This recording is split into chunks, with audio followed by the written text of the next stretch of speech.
Good evening everybody, myself Vishvendra, the founder of Optimal Success Trajectory. Today I shall discuss about terminal speed.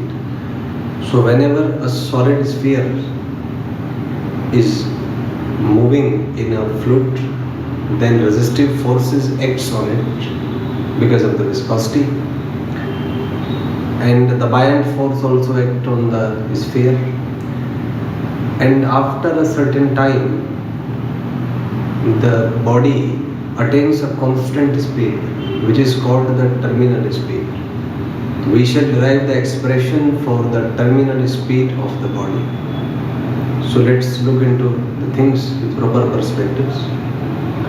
So suppose this is a sphere and it's moving with the constant speed Vt. So the forces acting on the sphere will be buoyant force in vertically upward direction, resistive force in vertically upward direction, and weight in vertically downward direction.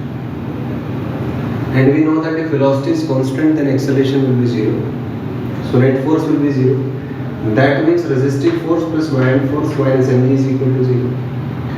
So we know the Stokes law that buoyant force is 6 pi eta rv. Buoyant force is rho liquid vg, where v is the volume of the body.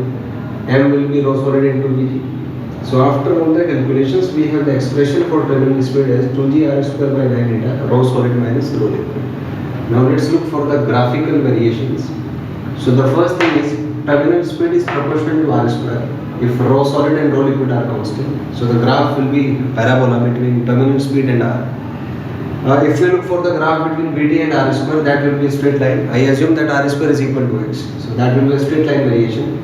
And if I draw a graph between Vt and eta, the graph would be a rectangular hyperbola. So in this way you can solve your questions quickly.